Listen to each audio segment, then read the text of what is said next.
I think it's important to point out that at one time, Democrats spoke like Donald Trump did about illegal immigration and about the borders. People like Chuck Schumer, people like Harry Reid. After the first bombing of the World Trade Center, Harry Reid even talked about how the 14th Amendment is interpreted to confer citizenship to an illegal alien who has a baby on American soil. He thought that was wrong. They even use the term illegal alien. People like that said this kind of stuff. Amy Klobuchar said it. Dianne Feinstein said it. Now all of a sudden they've done a 180, and anybody who feels the way Donald Trump feels is a bigot.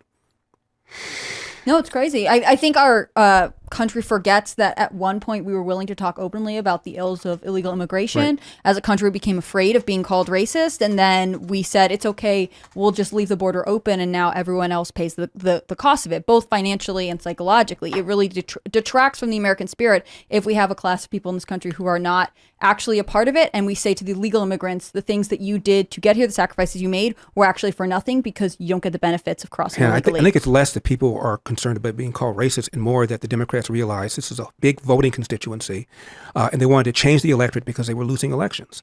America was a 50-50 nation, but you bring in a bunch of people who are going to pull the lever for the Democratic Party, they assume, and all of a sudden you're guaranteed a governing coalition for Democrats in the future. That's why they're doing this. Yeah, it's pull the lever or just change the census data. But it gives them congressional seats and electoral votes. Of course. The argument that you hear them make to the average person that's, say, like low political information is that You mean stupid people. I'm trying to be nice. Is that our unfunded liabilities are going to destroy the economy, and we need to have people come in to work because we do not have replacement levels of having babies and stuff.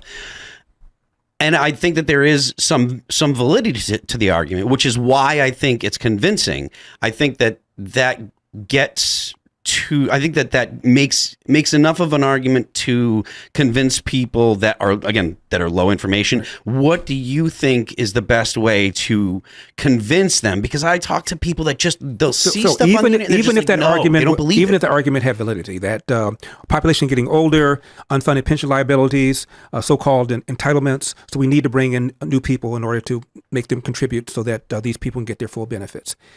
It still has to be legal. We have to know who they are. What they're here for, what their intentions are. You just can't come across a border and go, okay, well, you're solving our unfunded pension liability problem. It's ridiculous. And I gotta say, before I would ever accept that proposed solution, I would accept if you have 3 babies, you pay 0 federal taxes. I'd love it. Yeah. My only point, or the only point in asking that question, and the thing that I'm concerned with is convincing people that the situation is untenable, convincing them that this is actually a problem. Because I do believe that most people don't pay attention.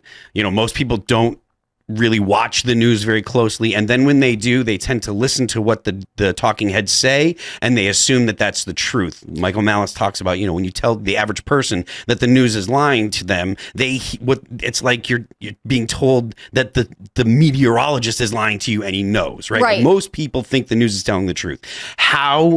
And my concern is convincing them that we actually do have a real problem. And so I want to know what people think the best way to actually to move the needle, because it's coming to a head where it's possible that we could meme ourselves into actual conflict. Like, everything is theater until someone actually does something. And anytime you get dudes with guns in close proximity with opposing interests, there's a chance for that. And I don't want to see that happen. Well, Phil, let's talk about the original sin here. The original sin is Joe Biden. 100%. He comes in and he literally says, essentially, the borders are open.